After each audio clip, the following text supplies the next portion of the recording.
What if I told you that the harder you grind, the less you're actually going to make?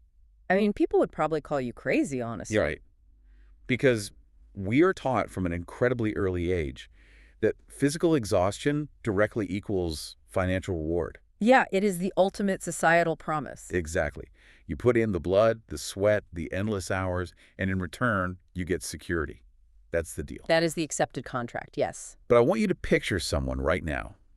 Maybe it's a colleague or a family member, or honestly, maybe it's you staring back in the mirror. We all know someone like this. We do. This person pours an endless tide of energy into their work. We're talking early mornings that just bleed into late nights. A relentless, punishing cycle of ceaseless exertion. Yes. They are trading their vital, irreplaceable life force for a solitary spark of compensation. They're playing by all the established rules of the physical world. Right, relying entirely on their employer or their client base or just the whims of the marketplace to hand them a sense of stability. And that's a super familiar narrative, isn't it? It's basically the foundational operating system most of humanity is running on right now. Yeah. We're conditioned to exchange physical effort for physical reward. Building a fortress of security, brick by agonizingly slow brick. All while constantly looking outward for validation and sustenance. Exactly. Mhm. The underlying assumption is that the world owes you a return on your suffering. But here is the monumental challenge. Yeah. And it's the specific kind of frustration that can completely break a person's spirit. The breaking point. Right. Despite their monumental effort, despite doing everything literally by the book, they hit an invisible ceiling. Like there's a heavy glass dome bolted over their potential. Yes, that is exactly what it feels like. And the most agonizing part. Mm-hmm. The very second they manage to accumulate a mere fragment of resources. A tiny buffer of saving. Right. A brief fleeting moment where they can finally catch their breath. Suddenly, an unexpected obstacle emerges from the shadows. It always happens. A vehicle abruptly breaks down. An unforeseen medical obligation arises. A sudden emergency demands exactly the magnitude of resources they just managed to save. It feels incredibly cruel to the person experiencing it. It really does. It feels like a targeted attack, almost as if reality itself is mocking their effort. Right. The energy is instantly drained away, leaving them completely overwhelmed by an intensity of worry, stress, and fear. And they find themselves right back at the starting line, staring at an empty ledger. Constantly asking a very painful, very profound question. Why is my potential constantly restricted? Why does it feel like I am perpetually taking one step forward and two massive steps back? It's exhausting just thinking about it. It is. Okay, let's unpack this. Yeah. Because that specific agonizing question is exactly what we are answering today. It's a huge topic. It is. We are setting out on a vital mission to unravel the invisible architecture of reality itself. I love that phrasing. We are going to explore how our internal frequency, the quiet, often completely unnoticed vibration and emotional baseline we carry within us, entirely dictates our external circumstances. We have to move far beyond the physical illusions of quote-unquote hard work and bad luck. Absolutely. It's a fundamental rewiring of how we perceive consequence. We are going to trace the path from that agonizing physical exhaustion to a state of absolute universal alignment. Our journey today uncovers a profound truth that challenges literally everything the current economic and social models preach. The universe does not reward sheer toil. Let me just say that again for everyone listening. The universe does not reward sheer toil. It really doesn't. It doesn't care about the volume of your suffering or the sheer hours you sacrifice. What does it respond to then? It responds entirely to and rewards vibrational harmony. Vibrational harmony. Okay, that is a total paradigm shift. And frankly, it's one that can trigger a lot of resistance at first glance. Oh, massive resistance. People get very defensive about their hard work. Totally.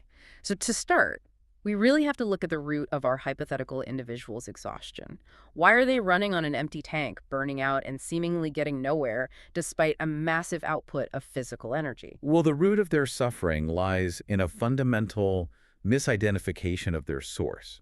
A misidentification of their source. What do you mean by that? They've made a finite entity their ultimate provider. Oh. When you deeply believe that a specific job, a particular human being, a single client, or an isolated industry is the origin of your security, you fundamentally limit the magnitude of what you can actually receive. Because you're attaching it to something small. Exactly. You are actively attaching your infinite potential to a strictly limited, highly fragile vessel. So it's kind of like trying to draw an entire ocean of water through a solitary, narrow straw. That is a brilliant way to look at it. Right, like it doesn't matter how hard you pull, how much effort you exert, or how desperate you are for hydration. The constraint isn't the ocean. No, the ocean is vast and endless. The constraint is the vessel itself. You can only receive the volume that the tiny straw allows. And the moment that straw bends or clogs, you panic.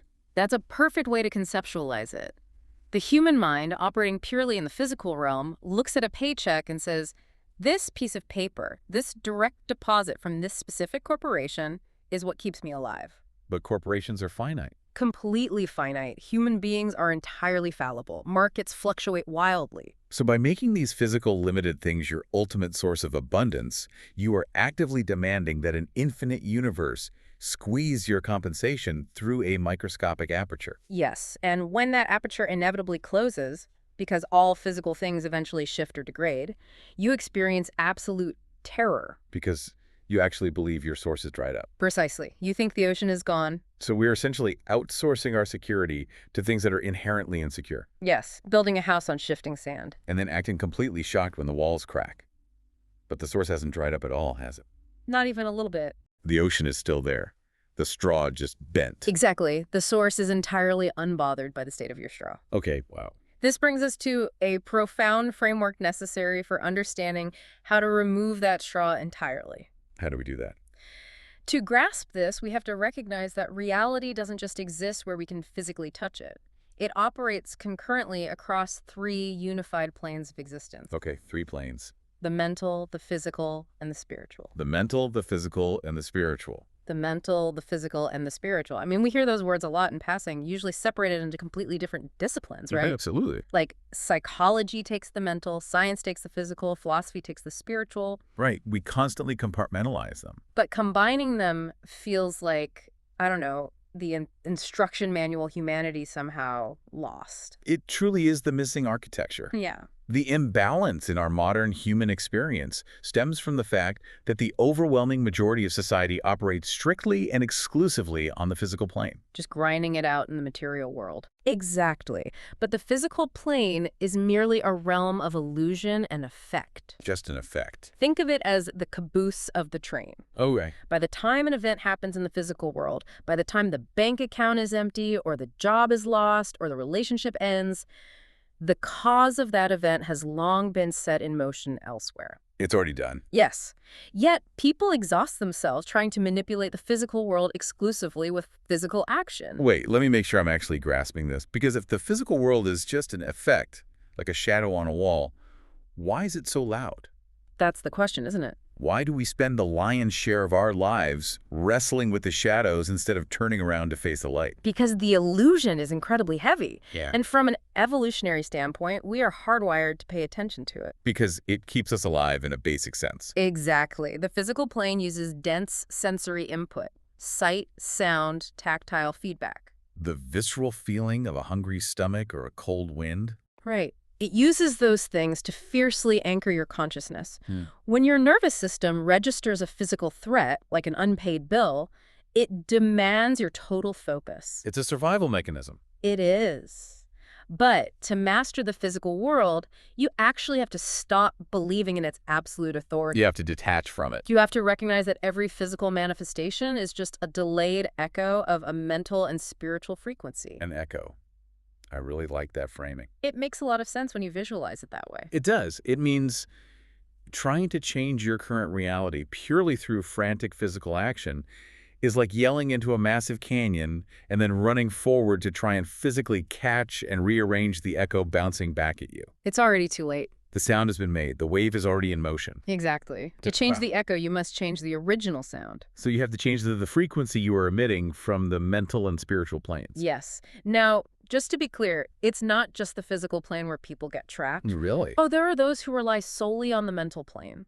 How does that look? They project hollow wishes. They intellectualize their desires, creating incredibly complex mental models, vision boards, and strategic plans. Oh, I know people like this. But they completely fail to embody the emotional frequency of the outcome. Right. nor do they take the necessary aligned physical action. It's purely academic. Right, that's the trap of overthinking. Exactly. Paramedics of the mind, just analyzing the situation to death without ever actually touching the patient. That's a great way to put it. And what about the spiritual plane? How do people over-index there? You see this often with individuals who rely strictly on the spiritual plane by sitting in passive hope. Just waiting for a miracle. They meditate endlessly, they surrender completely, waiting for the universe to simply drop their desires into their lap. Without actually doing anything. Right. They refuse to engage the mental focus required to define a direction, and they refuse the physical action required to participate in the materialization of that desire. So relying on just one plane, whichever one it is a broken circuit. Completely broken. You can't just grind your physical gears, you can't just daydream in your mental space, and you can't just float in a spiritual void. The crucial insight here is that true creation, the actual materialization of a desired reality, requires an unbroken alignment across all three planes simultaneously. All three working together. Your spiritual knowing provides the foundation of faith and frequency. Okay. Your mental focus directs that energy into a specific blueprint. Makes sense? And your physical embodiment is the action that meets the universe halfway. Wow. When those three harmonize, you escape the limitations of the physical illusion. You bypass the narrow straw entirely and tap directly into that infinite reservoir. Okay, so if we want to align these three planes and change the original sound we're making in that canyon, we have to figure out how our frequency actually interacts with the world around us. We do. Because right now, most of us feel like we're just isolated broadcasters screaming into a void, hoping someone is tuning in. That's how we're raised to feel. We're taught from the dawn of our consciousness that we are totally separate.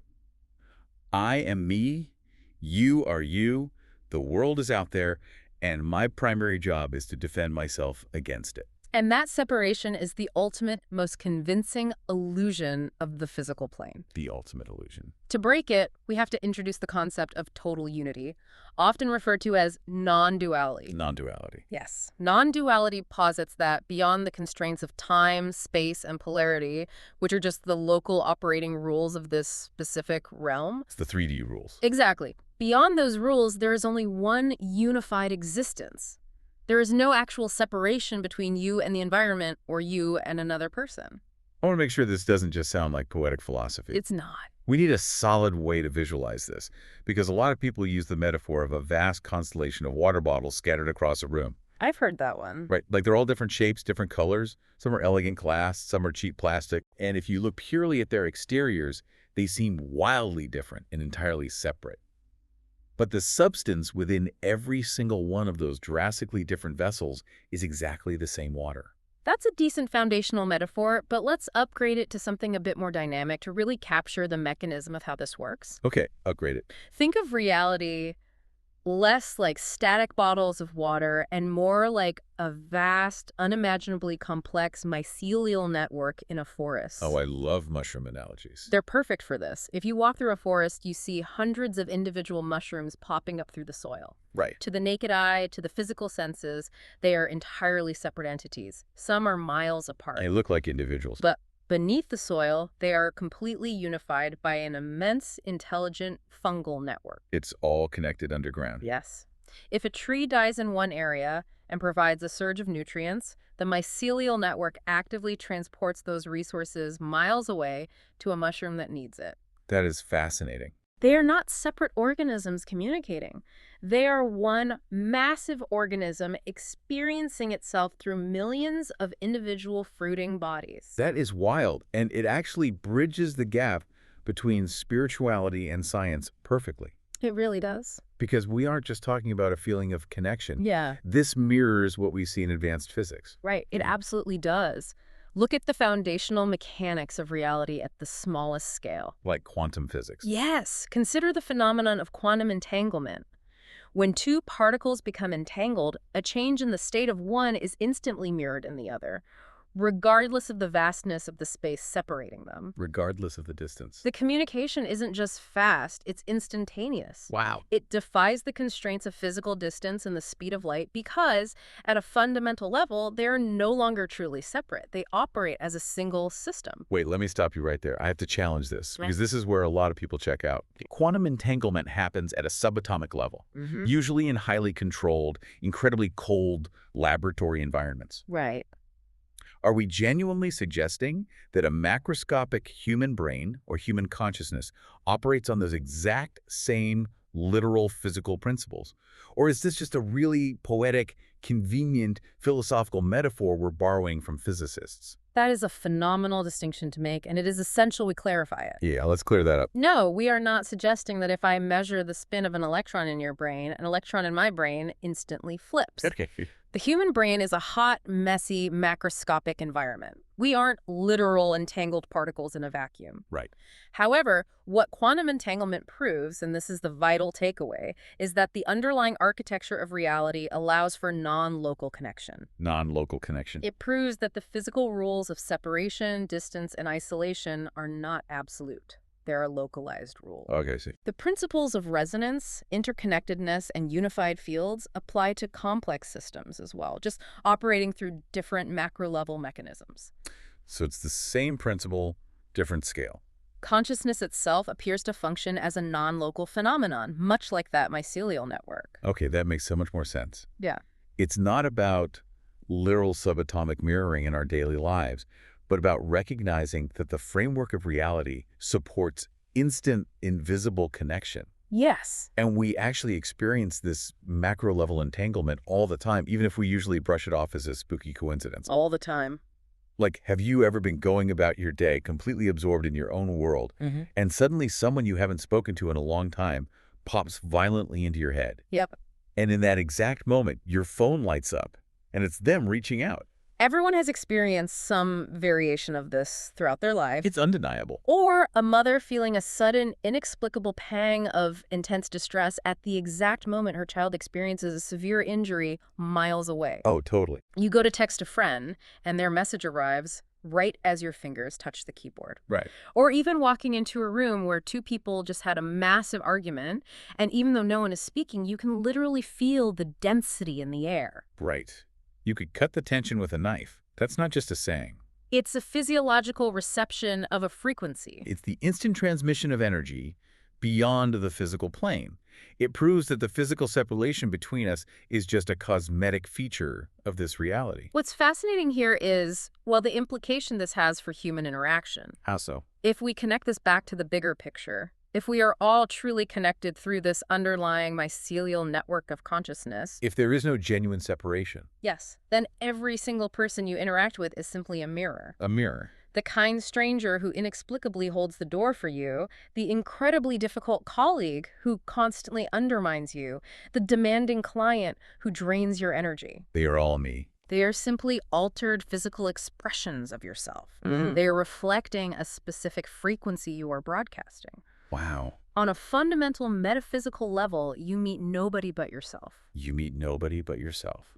That is a heavy, heavy concept to hold. It changes everything. Because if that's true, it means we can no longer cast ourselves as victims of other people's behavior. No, you can't. It completely destroys the woe is me narrative. It forces absolute terrifying accountability. Terrifying is the right word. Because if everyone is a reflection of the unified whole, responding to the signals you are sending into the network, then your internal mental creation is the ultimate architect. My internal mental creation. How you secretly feel about others, the silent, bitter arguments you have with them in your mind, your underlying assumptions about how people will treat you. Those thoughts aren't private. These internal states are just as potent, if not significantly more so, than your polite physical actions toward them. Oh, that rings so true.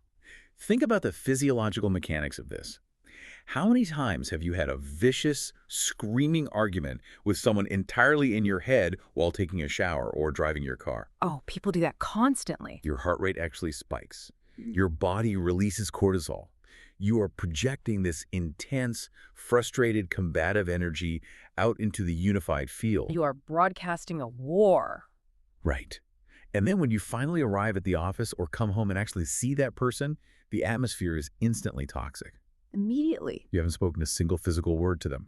You might even force a smile, but the frequency has already been received, processed, and established. Because the mental creation precedes the physical reality. Always. You broadcasted a frequency of conflict, and the universal mirror, in the form of that specific person, dutifully reflected that exact conflict back to you. They picked up on it instantly. They picked up on the subtle nonverbal cues, the microexpressions, the underlying energetic density you brought into the room. So you cannot fake it.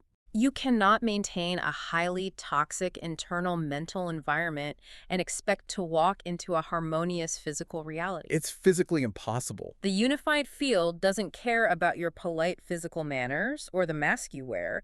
It responds strictly to your raw, authentic internal vibration.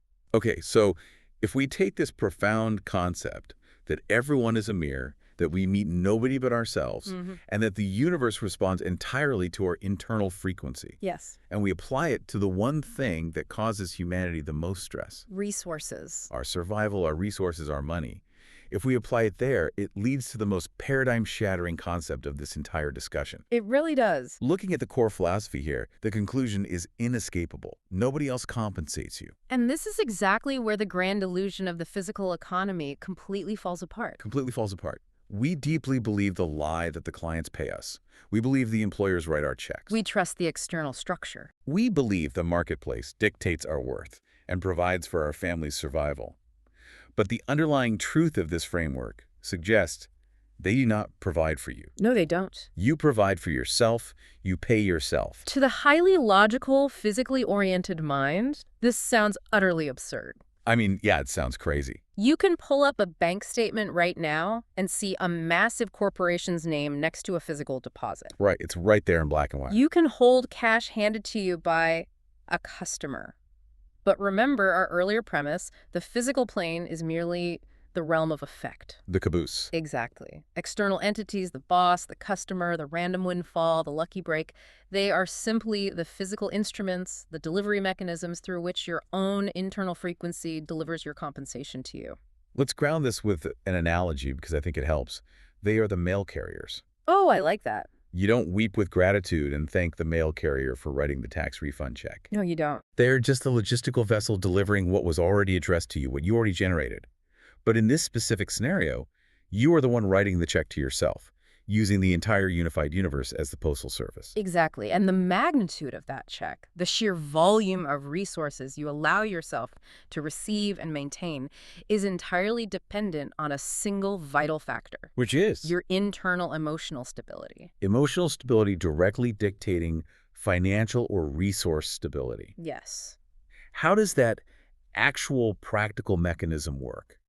Because it sounds like magic, but I know there's a psychological and physiological reality to this. Let's bypass the magic and look at the actual mechanism. Think of your internal state as an incredibly powerful broadcast tower. Okay, a broadcast tower. It is constantly sending out a signal based on your dominant emotional baseline. The universe, or the unified field, is a neutral, highly responsive algorithm. It's an algorithm. It doesn't judge what you are sending, it simply matches it. It doesn't care if it's good or bad. Exactly. When it comes to resources, humanity is deeply plagued by three highly repulsive, dense frequencies: worry, stress, and fear. Those emotions are physiologically heavy. They are. They tighten the chest, they disrupt sleep, they completely hijack the nervous system. And they are actively potent signals. They aren't just internal discomfort. They are an outward command to the reality around you. An outward command. When you exist in a chronic state of worry about paying a utility bill or stress about an impending round of layoffs, or a generalized ambient fear about a global economic downturn, Which so many people are feeling right now. you aren't just passively experiencing those emotions in a vacuum. You are loudly declaring to the unified field, I am currently in a state of extreme lack. So how does the universe, or let's use the metaphor from earlier, the underlying algorithm of reality, how does it process that declaration of lack? Think of the universe exactly like the recommendation algorithm on your phone's social media feed. Oh, this is great comparison.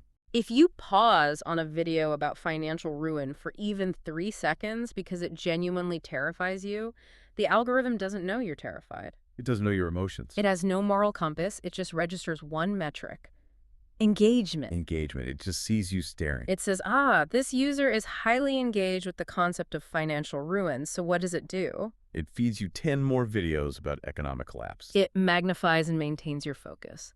The universe operates on that exact same principle of absolute energetic equilibrium. It gives you what you engage with. It asks a constant, unwavering question. What does your internal world indicate? Wow. If your internal world is projecting an intensity of fear about resources, it operates on two profound directives. Magnify and maintain. Magnify and maintain. That is a terrifying algorithmic response if you're stuck in a loop of anxiety. Precisely. If you're vibrating with fear regarding your finances, the universal algorithm says this individual is emitting the baseline frequency of financial fear. To maintain energetic equilibrium, I must provide them with physical circumstances that logically match this frequency. So it actually creates the event. So it magnifies that fear by orchestrating a physical event. The sudden broken machinery, the unexpected tax audit, the lost client. It literally gives you a physical reason to justify the emotional state you were already choosing to inhabit. Exactly. So it's not punishing me. Yeah. That is such a vital, liberating distinction. It's completely neutral. When things go wrong, we constantly look up at the sky and scream, "Why me? What did I do to deserve this terrible luck?" But there is no judgment. But the universe isn't a judge sitting on a cloud handing down punitive sentences. It's just a mirror reflecting a light. It's an algorithm feeding you more of what you're interacting with. It is entirely ruthlessly neutral. It's simply maintaining the baseline you've established. Right. If you broadcast chaotic desperation, it will bring a boundless tide of chaotic events to surround you. It gives you exactly what your subconscious is secretly anticipating. That is so powerful. And physiologically, if you're in a state of panic, your brain's reticular activating system, the filter that decides what information gets to your conscious mind, literally filters out opportunities. Wait, really? It physically blocks them? Yes.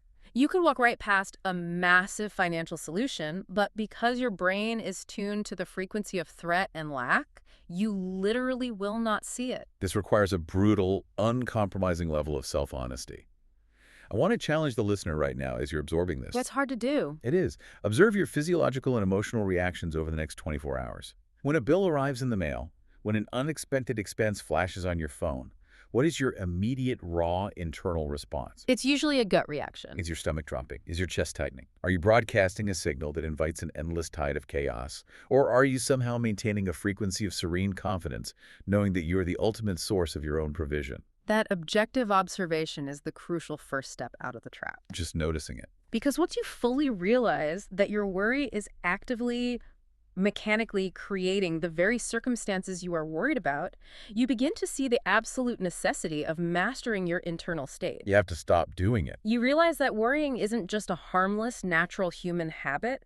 It is active, destructive, energetic sabotage. Okay, but if we're going to talk about stopping this self-sabotage, we have to talk about the water we're swimming in. The environment. Yes, we need to transition this concept to the macro-societal level because we don't exist in a vacuum. We are surrounded by what we can call the outer economy. The outer economy is the collective hallucination we all unconsciously agree to participate in. A collective hallucination. It's a massive, self-sustaining narrative filled with universally accepted, highly contagious beliefs about scarcity, market downturns, inflation, limitations, and the absolute inevitability of struggle. You turn on any news broadcast, you scroll through any timeline, and it is a relentless, deafening drumbeat of the outer economy. It never stops. Things are bad. Things are getting rapidly worse. There isn't enough to go around. Protect what tiny fragment you have left.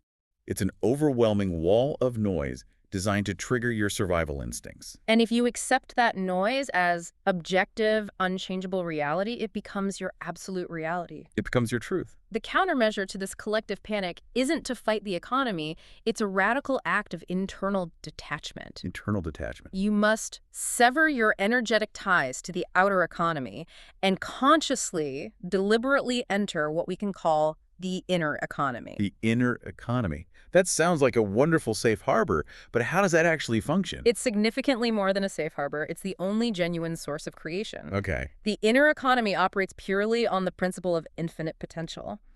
It is completely insulated from external panic because it recognizes that external physical circumstances are just the delayed echoes of past collective frequencies. But how does a person's inner economy actually override the hard, undeniable facts of the outer economy? What do you mean? Like, if an entire industry is collapsing, if companies are boarding up their windows, how does one person's internal state save them from the fallout? This brings us to a profound rule regarding the human experience. There are no truths in your experience of reality other than what your subconscious mind accepts as true. Wait, say that again? There are no truths in your experience of reality other than what your subconscious mind accepts as true. Let me repeat the magnitude of that. There is no objective reality governing your personal, individual experience. Oh, that's huge.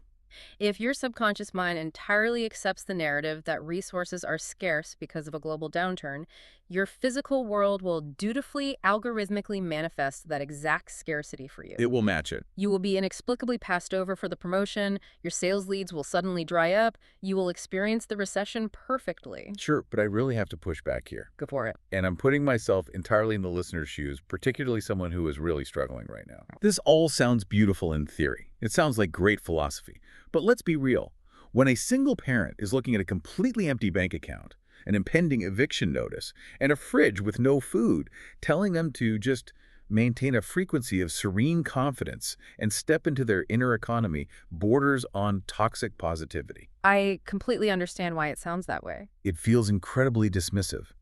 How does this philosophy reconcile with systemic poverty and generational crushing struggle? That is the most important pushback to offer, and we absolutely cannot shy away from it. All right. First, we must absolutely validate the intense pain and gravity of the physical illusion.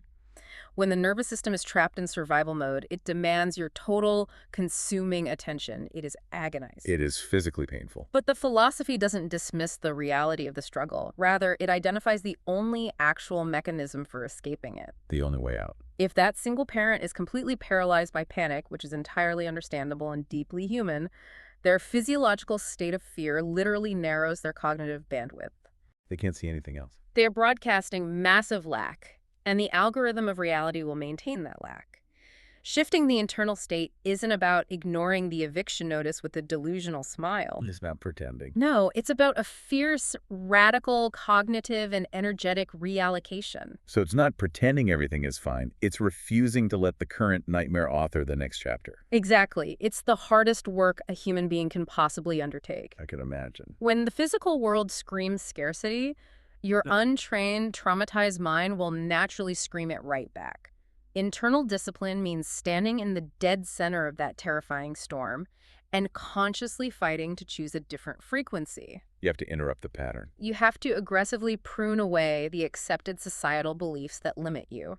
It means finding a tiny ember of gratitude or capability and focusing on it until it expands, thereby signaling to your brain's reticular activating system to start looking for completely different solutions. I've actually seen this happen in real life, and it used to baffle me until I understood this concept. Give me an example. Think about individuals working in highly volatile industries, say real estate during a massive, catastrophic market correction, or the arts during an economic freeze. Sure. The overarching narrative is total doom. Everyone is panicking, selling off assets, retreating. Yet, in the very midst of that collective struggle, you will always find an individual who entirely rejects the narrative of a downturn. And what happens to their personal experience of that market? They experience a profound, almost inexplicable elevation in their own success. Exactly. They have record-breaking, massively lucrative years, while everyone in their exact same zip code is going bankrupt. They completely bypass the collective struggle. It's as if they were walking through a torrential rainstorm without getting a single drop of water on them. Because they have fiercely refused to let the outer economy dictate their inner subconscious truth. They didn't accept the reality everyone else did. They've placed themselves entirely on the payroll of the infinite universal economy. They understand that their compensation is not determined by the mortgage rates, the stock market ticker, or the industry average.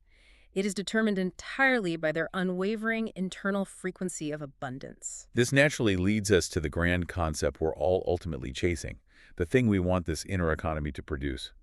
Abundance? Yes, abundance. But I think our collective definition of what abundance actually is has been completely corrupted by the physical illusion. Let's explore that. How is it corrupted? Well, If you ask a vast constellation of people to clearly define an abundant amount of resources, every single person will give you a radically different answer. Oh, absolutely. One person might say, abundance is just having enough to cover my basic needs without waking up in a cold sweat. Another person might say it's a specific massive accumulation of generational wealth.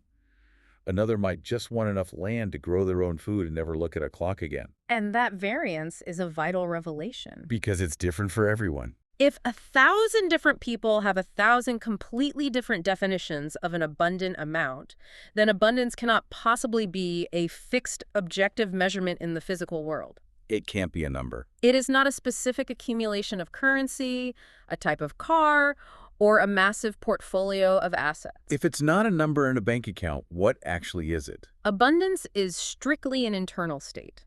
It is the persistent underlying emotional baseline of possessing more than enough.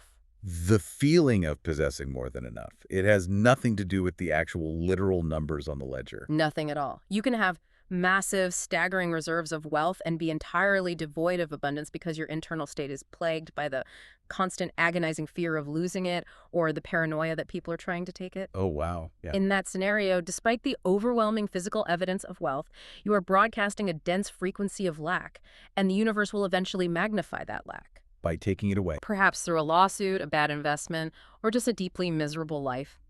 Conversely, you can have very little in the physical realm. But if your internal state is genuinely overflowing with the feeling of having more than enough, the universe will magnify that frequency and orchestrate a tide of resources to match it. But this brings up the ultimate trap. This is the paradox that trips up almost everyone who tries to engage with this invisible architecture. The paradox of proof. You have to be abundant before the physical world provides any proof. This raises the most important question regarding how we approach personal transformation. The overwhelming majority of people say, once I see the resources, then I will feel secure. Right. Once the physical reality changes, once I get the job, once the check clears, then I will relax. They want the universe to make the first move. They are standing in front of the mirror, refusing to smile, just waiting for the reflection to smile first. And a mirror can fundamentally never do that. Never. This is the core paradox of manifestation. Yes. Manifestation is not a clever psychological tool you use to force your physical reality to change. People treat it like a hack. If you're using these concepts merely as a manipulation tactic to coerce the universe into giving you things, you are still fundamentally operating from a frequency of lack. Because you're still saying, I don't have that. You are still screaming, I do not have this, and I am desperately trying to get it. So if manifestation isn't a tool for making reality change, what is it? Because that's how it's sold to everyone. If we connect this to the bigger picture, true manifestation is shifting your internal state with such incredible intensity, repetition, and conviction that you become completely emotionally independent from needing to see reality change. You don't even need the proof anymore. You cultivate the feeling of having more than enough so deeply that you no longer frantically look to the physical world for validation. That is the ultimate freedom, but it's also incredibly difficult. Yeah. Because if you are constantly checking the soil to see if the seed you planted has grown, you're going to dig it up and kill it. If you're constantly refreshing your bank app, looking for proof that your circumstances are improving, your underlying frequency is clearly one of anxious lack. You are communicating to the universe, I don't have it yet. And the universal algorithm, strictly honoring your request to magnify and maintain your dominant state, will ensure you continue to not have it yet. It just maintains the waiting. It will maintain your state of anxious waiting perfectly. So the goal isn't to forcefully visualize a giant pile of resources until your head hurts. The goal is to embody the state you would naturally be in if that pile already existed. Right. And what is that state? It's a profound physiological relaxation. It is a serene confidence. But how do we embody that serene confidence without just faking it? Because the universe knows when you're faking it. It requires a psychological framing technique. You start by finding genuine abundance in your present baseline, no matter how small. You look at what is working. You recognize your past survival, the fact that you have navigated every single obstacle life has thrown at you thus far. Serene confidence isn't delusional arrogance. It's the absence of frantic grasping. Just a quiet knowing. It's the quiet, grounded knowing that you are the architect of your experience, that the unified field is endlessly responsive, and that you are perfectly aligned with the natural flow of creation. When you walk through the world in this state of absolute emotional security, genuinely radiating the feeling of having more than enough, the universe responds. It has to. It magnifies that profound relaxation. It brings an endless tide of resources, not as a cosmic reward for your grueling hard work, but simply to mathematically maintain the serene equilibrium you have established internally. It balances the equation. You are no longer frantically drawing from the tiny finite straw. You have finally realized you are the ocean. You have unified the mental, spiritual, and physical planes. You have stepped out of the terrifying, chaotic illusions of the outer economy, and you have taken your rightful place as the sovereign architect of your inner economy. It's a complete foundational reversal of everything we are taught. We are taught to exhaust our bodies in the physical illusion, fiercely fighting over finite scraps, believing we are deeply separated from each other and isolated from the universe. But that is the illusion. But the underlying truth is, we must recognize our total, unbreakable unity with all things. We have to stop trying to manipulate the mirror with frantic physical force, and instead undertake the brave work of mastering our internal frequency to shape the universal reflection. When we connect all these complex concepts together, we see a much broader reflection on true human potential. What is the ultimate takeaway here? The ultimate human triumph is not the vast accumulation of physical objects. It's not building the tallest corporate fortress or hoarding the most resources out of fear. No. The ultimate triumph is the absolute, unflinching master of the internal self. Because when we truly master the internal landscape, the external reality effortlessly, inevitably follows. Exactly. When we finally realize that we are the sole authors of our experience, the illusion of scarcity completely evaporates. It just disappears. We stop being battered, exhausted victims of a chaotic, unpredictable outer world. We reclaim our inherent power and become the serene, deliberate architects of our inner universe. And in doing so, we naturally orchestrate a physical reality that flawlessly reflects that beautiful inner harmony. It's inevitable. I want to leave you with one final lingering thought to deeply mull over long after this audio stops playing. It brings everything we've just discussed right down from the cosmos into your very next human interaction. This is the real test. If the physical separation between us is genuinely an illusion, if the underlying architecture of reality means every single person you encounter tomorrow, the frustrating driver cutting you off, the demanding boss hovering over your desk, the loving partner making you coffee, is simply a mirror reflecting your own internal frequency back at you, what exactly are you going to tell yourself?